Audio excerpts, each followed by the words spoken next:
ജപ്പാനിൽ ഈ കഴിഞ്ഞ മൺഡേ ഒരു പബ്ലിക് ഹോളിഡേ ആയിരുന്നു. അതുകൊണ്ട് തന്നെ ആ വീക്കെൻഡിൽ എല്ലാവരും കൂടി ഒരു ട്രിപ്പ് അങ്ങോട്ട് പ്ലാൻ ചെയ്തു. രാവിലെ ഒരു 7 മണിയൊക്കെ കഴിഞ്ഞിട്ടാണ് നമ്മൾ സ്റ്റാർട്ട് ചെയ്തത്. 3 കാറിലായിട്ടാണ് യാത്ര. ഇസു എന്ന് പറഞ്ഞ സ്ഥലത്ത് നമ്മളൊരു Airbnb ബുക്ക് ചെയ്തിട്ടുണ്ട്. അങ്ങോട്ടേക്കാണ് നമ്മൾ പോകുന്നത്. ഇടയ്ക്കൊരു പാർക്കിങ്ങിൽ നിർത്തി ഐശ്വര്യ കൊണ്ടുവന്ന ഇഡ്ഡലിയൊക്കെ കഴിച്ചുകൊണ്ടിരിക്കുകയായിരുന്നു കേട്ടോ. അപ്പോൾ അവിടെ ശബ്ദം കേട്ടിട്ട് പോയി നോക്കിയപ്പോഴാണ് കുറേ അധികം സൂപ്പർ കാർസ് ഇങ്ങനെ വരിയായിട്ട് പാർക്ക് ചെയ്തിരിക്കുന്നു. ഇതൊരു മോട്ടോർ ഷോ ഒന്നും അല്ല കേട്ടോ. നമ്മളെപ്പോലെ ട്രിപ്പ് അടിക്കുന്ന കുറച്ച് ഫ്രണ്ട്സാണ്.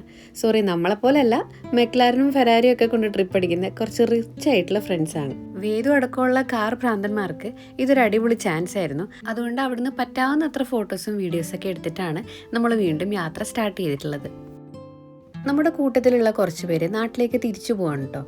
അതിനു മുന്നേ ഒരു വീട്ടിൽ ഒരുമിച്ച് സ്റ്റേ ചെയ്ത് ഫുഡൊക്കെ ഉണ്ടാക്കി ഫുൾ നൈറ്റ് അർമാദിക്കാമെന്നാണ് വിചാരിക്കുന്നത്. അതുകൊണ്ട് തന്നെ അധികം സ്ഥലങ്ങൾ കാണാവുന്ന പ്ലാനൊന്നും ഇല്ല കേട്ടോ. പോകുന്ന വഴിയിലൊരു സ്പോട്ട് കണ്ടുവച്ചിട്ടുണ്ട്. അതുപോലെ തിരിച്ചു വരുമ്പോഴും ഒരെണ്ണം. അങ്ങനെ ഇന്നത്തെ നമ്മുടെ പ്ലാനിലെ സ്പോട്ട് എത്തിയിട്ടുണ്ട്. ഇതിൻ്റെ പേര് ജുക്കോക്കു തോഗെ എന്നാണ്. ഷിസോക്കോ പെർഫെക്ചറിലാണ് ഇത് വരുന്നത്. ഇസൂല് നമ്മൾ ഇതിന് മുന്നേയും വന്നിട്ടുണ്ട്. എത്ര തവണ വന്നാലും വീണ്ടും കാണാൻ അവിടെ ഇഷ്ടം പോലെ ടൂറിസ്റ്റ് സ്പോട്ട്സ് ഉണ്ട്. ഇസൂൻ്റെ ഒരേ ഒരു പ്രോബ്ലം എന്താണെന്ന് വെച്ചാൽ ഓരോ സ്പോട്ടിൻ്റെ ഇടയിലും കുറേ അധികം ട്രാവൽ ചെയ്യേണ്ടി വരും. അതുകൊണ്ട് തന്നെ സ്റ്റേ ഇല്ലാതെ കാറില്ലാതെയൊക്കെ പോയി വരൽ കുറച്ച് പാടാണ്. ഇതിവിടെ താഴെ നിന്നുള്ള വ്യൂ ആണ് കേട്ടോ. ഇവിടെ നിന്ന് മൗണ്ടൈൻ്റെ മുകളിലേക്ക് ഓരോ 15 മിനിറ്റ് കൂടുമ്പോഴും കേബിൾ കാർ റൺ ചെയ്യുന്നുണ്ട്. മുകളിലൊരു ഒബ്സർവേഷൻ ഡെക്കാണ്. 360 ഡിഗ്രി പനോരമിക് വ്യൂ കിട്ടുന്നതാണ്. നമുക്ക് ടിക്കറ്റ് എടുത്ത് മുകളിലേക്ക് പോയി നോക്കാം.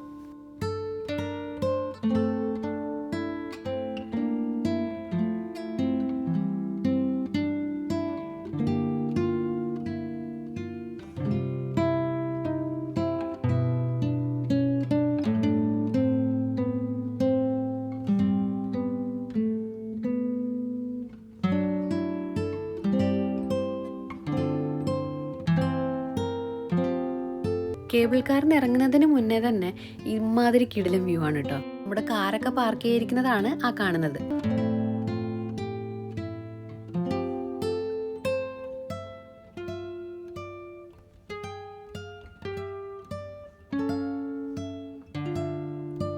ജപ്പാനിൽ ഇപ്പോൾ സമ്മറാണ് കേട്ടോ. നിങ്ങൾക്കിപ്പോൾ കാണാൻ നല്ല വെയിലാണ്. പക്ഷേ ഈ ഒരു വ്യൂ കാണാൻ പറ്റിയ ഏറ്റവും ബെസ്റ്റ് ക്ലൈമറ്റ് സമ്മർ തന്നെയായിരിക്കും. കേബിൾ കാറിലും ഇവിടെയൊക്കെ പെറ്റ്സ് അലോഡ് ആയിരുന്നു കേട്ടോ. അതുകൊണ്ട് തന്നെ മിക്കവരുടെ കയ്യിലും പെറ്റ്സിനെ നമുക്ക് കാണാൻ പറ്റുമായിരുന്നു.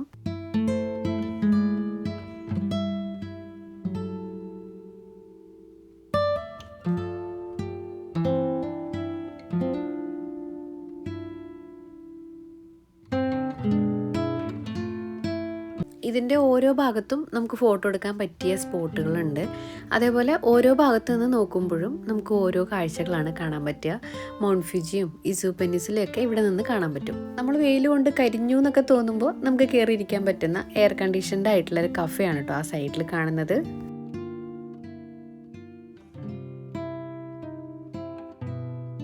കുട്ടികൾക്കും ഭയങ്കര ഇഷ്ടപ്പെടുന്ന ഒരു സ്ഥലമാണ്. അവർക്കിങ്ങനെ ഓടിക്കളിക്കാനും ചാടിക്കളിക്കാനും ഒക്കെ ഇഷ്ടംപോലെ സ്ഥലങ്ങളുണ്ടായിരുന്നു കേട്ടോ ഇവിടെ.